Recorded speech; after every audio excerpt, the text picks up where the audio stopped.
Oke, selamat berjumpa kembali, rekan-rekan farmasis.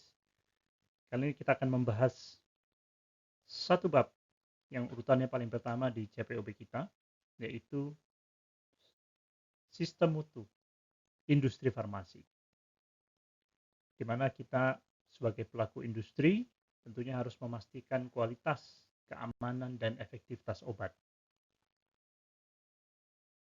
Beberapa kewajiban industri farmasi yang kita ketahui, ya, bahwa obat harus sesuai dengan tujuan penggunaannya, kemudian memenuhi persyaratan izin edar, tidak boleh menimbulkan risiko yang membahayakan pasien, dan juga manajemen puncak bertanggung jawab penuh untuk mengarahkan dan memastikan kepatuhan terhadap regulasi. Kemudian lebih detailnya, apa itu tanggung jawab dari manajemen puncak atau top management? Ya, jadi kalau dalam suatu industri ada manajemen puncak yang memiliki kewenangan, otoritas, bisa mengerahkan sumber daya, ya, maka itulah manajemen puncak.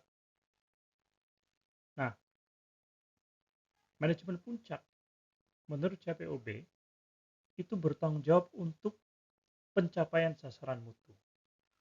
Jadi siapa yang memiliki otoritas, kewenangan, dan juga kemampuan untuk mengerahkan sumber daya di dalam suatu industri, ya, biasanya adalah dia manajemen paling puncak. Itu bertanggung jawab untuk pencapaian sasaran mutu.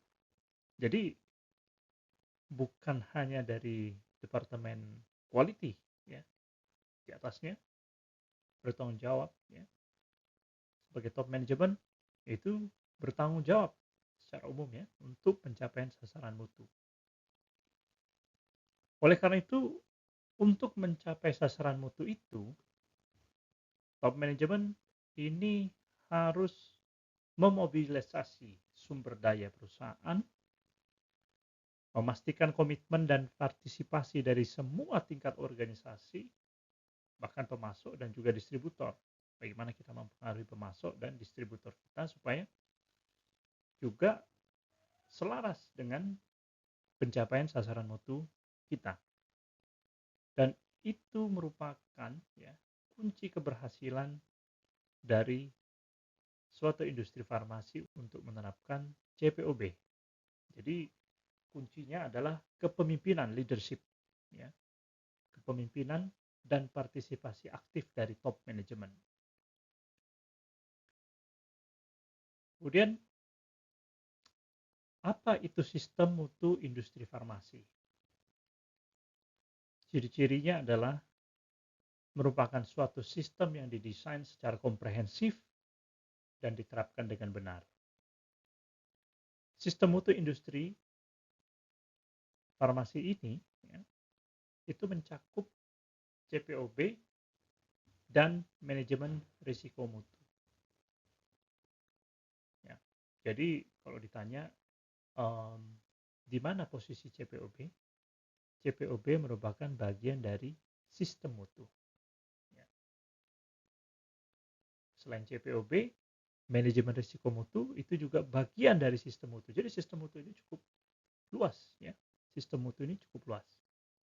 Nanti kita akan bahas di sesi terpisah tentang apa bedanya sistem mutu, sistem manajemen mutu, di mana posisi GMP di sana, ya.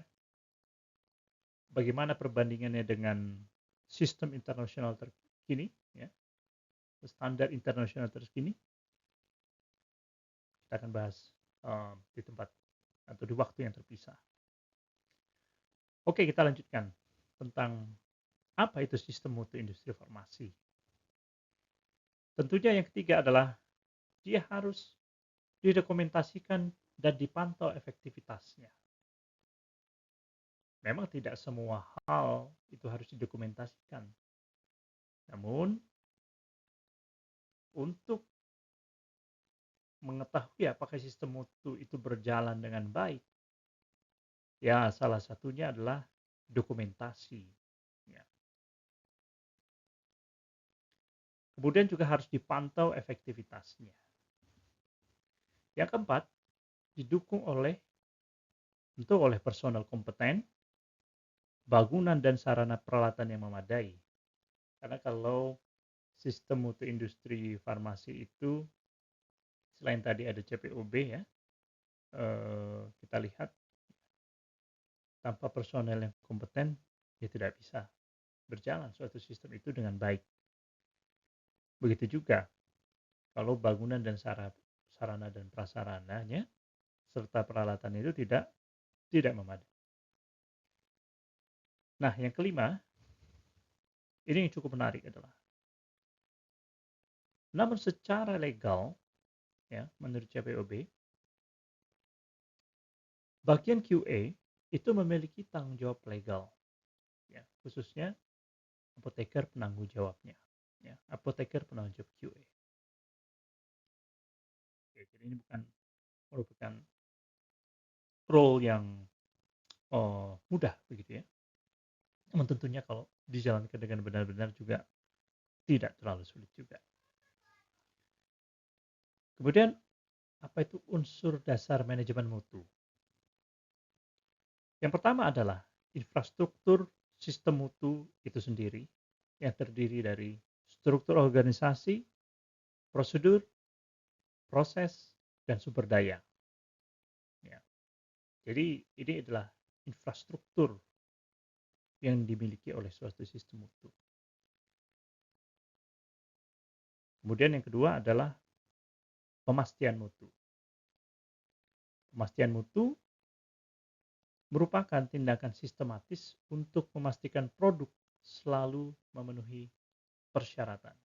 Jadi kata kunci adalah memastikan. Kemudian cakupan sistem mutu yang pertama terkait definisi, manajemen mutu merupakan konsep yang luas yang mencakup semua aspek yang mempengaruhi mutu produk. Tadi kita sampaikan sebelumnya, termasuk di dalamnya adalah CPOB. Jadi manajemen mutu cakupannya luas. Ya. Sedangkan CPOB itu sendiri itu harus diterapkan di semua tahap siklus hidup obat.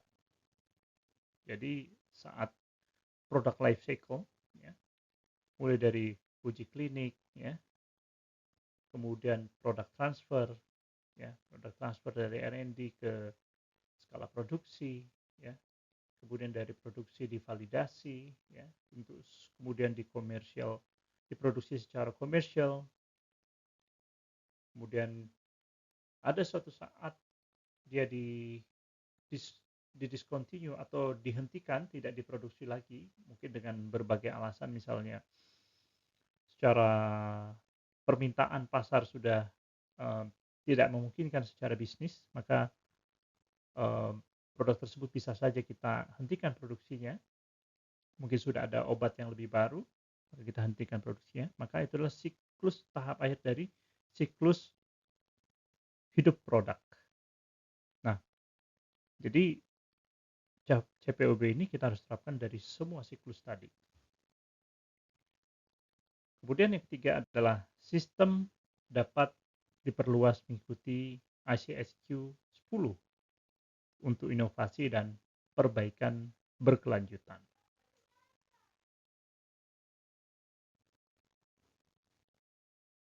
Kemudian desain dan penerapan.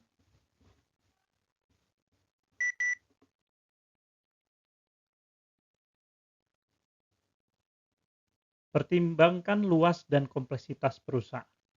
Kemudian gabungkan prinsip manajemen risiko. Dapat diterapkan di seluruh perusahaan atau unit spesifik. Kemudian keefektivitasan sistem ditunjukkan pada tingkat unit. Jadi kalau kita bicara tentang sistem mutu, kita harus mempertimbangkan ya, harus seimbang ya. Seberapa luas, seberapa kompleks ya. Dan tadi kita sampaikan harus digabungkan dengan prinsip manajemen risiko, dan tentunya kita harus melihat aplikasi ataupun keefektivitasan dari suatu sistem itu pada setiap tingkat unit. Kemudian kriteria sistem mutu yang efektif. Kalau di CPOB ini di bagian 1 ya, di poin A hingga G. Nanti ada berikutnya lagi poinnya. Di sini kita sebutin satu persatu ya. Sistem harus menjamin realisasi produk melalui desain dan perbaikan berkelanjutan. Kemudian manajemen pengetahuan produk dan proses. Bagaimana kita mengetahui produk kita dengan baik, proses kita dengan baik ya. Kemudian yang poin C adalah desain dan pengembangan harus sesuai dengan CPOB. Kemudian proses produksi dan pengawasan yang jelas. Kemudian tanggung jawab manajerial yang terdefinisi. Kemudian pengelolaan bahan awal dan pemasok, manajemen kegiatan alih daya atau outsourcing. Kemudian pemantauan dan pengendalian kondisi proses.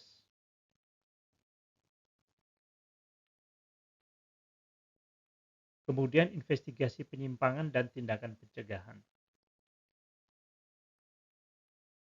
Jadi ketika ada penyimpangan kita harus investigasi. Ini adalah bagian dari sistem mutu. Jadi kalau tidak ada investigasi, misalnya ada penyimpangan kita tidak melakukan investigasi, ini artinya sistem mutu kita tidak berjalan. Ya.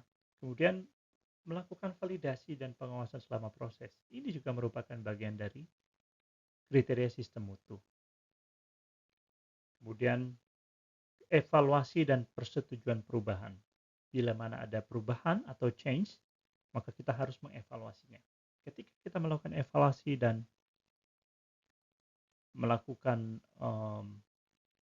perencanaan eksekusi yang baik dari suatu perubahan, maka ini artinya kita menjalankan sistem mutu dengan baik.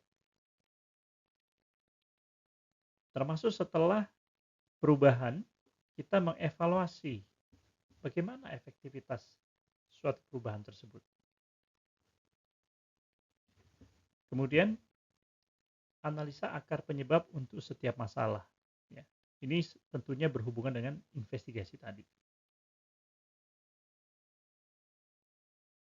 Apalagi kriteria sistem mutu yang efektif?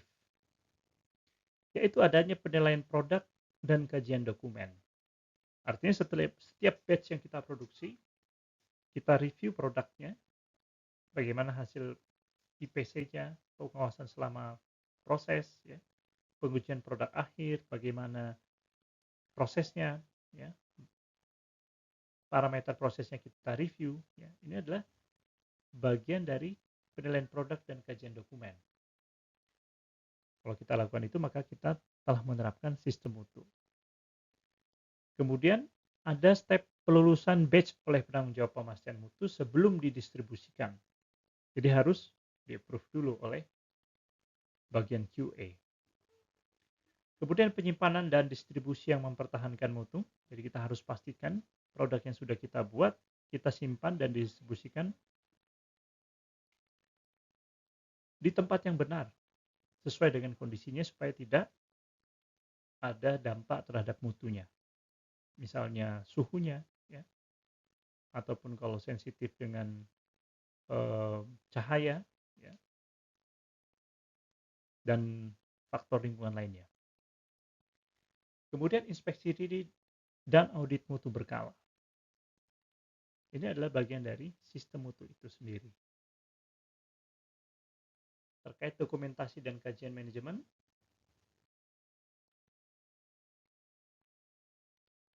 jadi setelah kita mengimplementasikan tadi kriteria sistem mutu, maka kita harus melakukan kajian manajemen. Jadi manajemen ini mereview, ya, secara umum bagaimana pelaksanaan sistem mutu itu sendiri.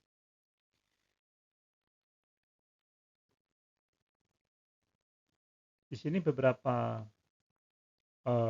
hal yang perlu kita bahas adalah sistem mutu harus ditetapkan dan didokumentasikan. Jadi semua yang kita bahas tadi itu harus didokumentasikan dalam sebuah dokumen yang disebut dengan manual mutu. Kemudian kita lakukan kajian manajemen berkala. Di dalam kajian tersebut ada manajemen puncak, ya, yang tadi kita sampaikan, mengevaluasi operasi sistem mutu yang sudah kita buat. Kemudian mengidentifikasi peluang perbaikan untuk produk, proses, dan sistem. Karena sistem mutu merupakan sistem yang berkelanjutan. Itu yang disebut dengan manajemen mutu. Ya. Kemudian, apa itu CPOB? CPOB adalah bagian dari sistem mutu. Ya. Di mana, kenapa kita harus melakukan pembuatan obat, ya, sesuai CPOB? Karena kita ingin memastikan obat yang kita produksi itu dikendalikan secara konsisten sesuai dengan standar.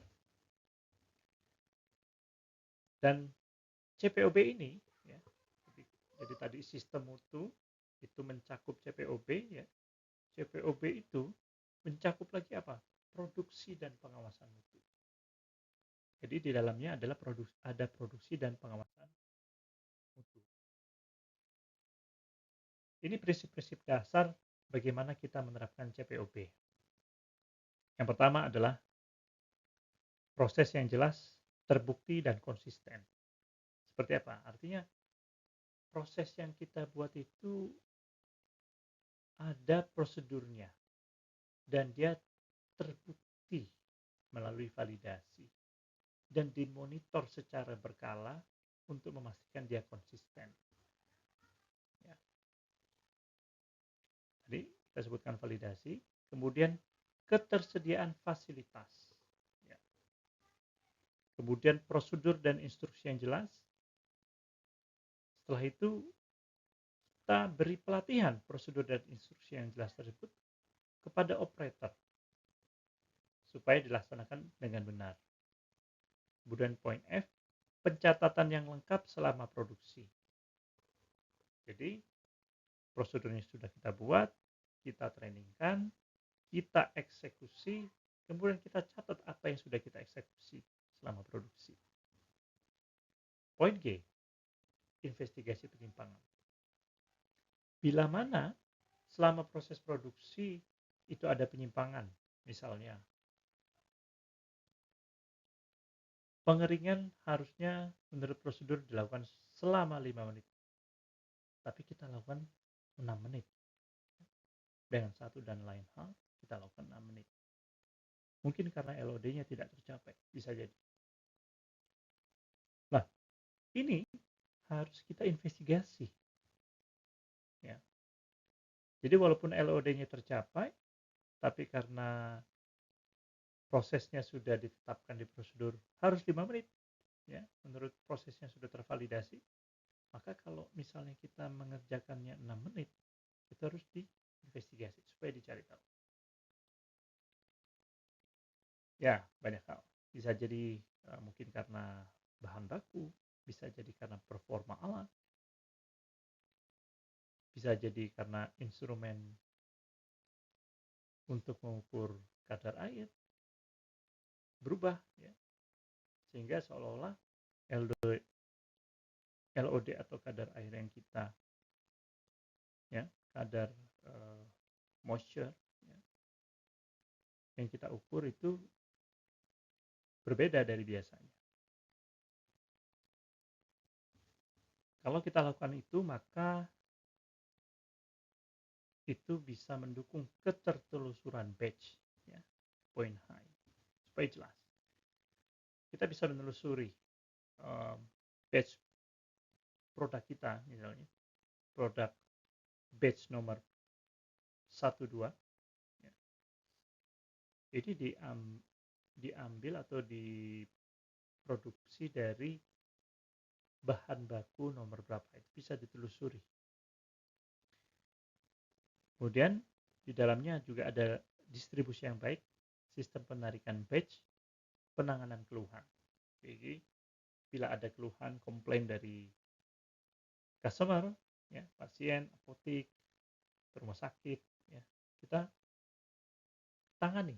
Tentunya kita investigasi, kita respon, ya, kita kita tindak lanjuti, kita perbaiki.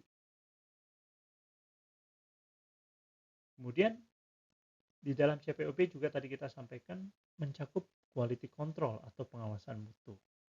Nah, pengawasan mutu ini meliputi pengambilan sampel, penetapan spesifikasi, melakukan pengujian, prosedur pelulusan.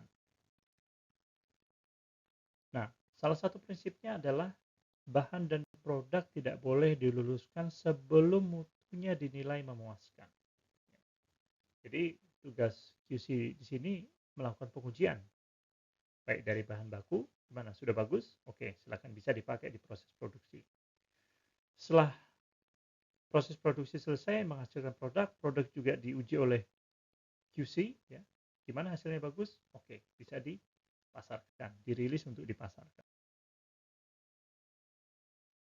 Nah, untuk melakukan hal tersebut, maka prinsip-prinsip pengawasan mutu yang harus kita perhatikan adalah fasilitas personil, prosedur yang memadai. Kemudian metode pengambilan sampling, ya, bagaimana cara samplingnya itu juga harus benar dan disetujui. Sampelnya, cara samplingnya. Sekarang metodenya harus tervalidasi. Setelah semua tadi poin A, B, C, ya, kita lakukan eksekusi analisa testing, ya, kita lakukan pencatatan yang lengkap. Dan sama, bila ada penyimpangan kita lakukan investigasi. Kita harus memastikan dari hasil testing itu, harus kita pastikan produk jadi itu sesuai dengan komposisi kemurnian yang dipersyaratkan. Kadarnya masuk. Kemudian yang poin F, catatan hasil pengujian terhadap spesifikasi, ya, ya kita gantikan apakah memenuhi atau tidak spesifikasinya. Harus ada pernyataan tersebut. Kemudian sampel yang sudah kita testing terbukti memenuhi spesifikasi, jangan lupa untuk disimpan sebagian kecil, ya, sebagai sampel pertinggal, baik itu bahan awalnya maupun produk jadinya. Hal ini nanti berguna suatu saat bila mana ada komplain misalnya atau ada investigasi, ya, kita bisa memeriksa kembali sampel yang sudah, ya, sampel bahan awal atau produk jadi yang sudah kita uji. Kemudian di dalam CPOP juga, ya, dalam sistem manajemen mutu itu juga dipersyaratkan untuk melakukan pengkajian mutu produk secara berkala. Jadi dilakukan biasanya tahunan. Tujuannya untuk membuktikan konsistensi proses, identifikasi tren, dan untuk menentukan kebutuhan perbaikan. Jadi kita review, ya, secara selama setahun misalnya. Oh, ini kadarnya makin lama makin turun. Nah, sebelum dia melewati batas spesifikasi, bisa saja kita lakukan improvement, ya, perbaikan. Oke. Kemudian manajemen risiko mutu. Ini juga tadi bagian dari sistem manajemen mutu.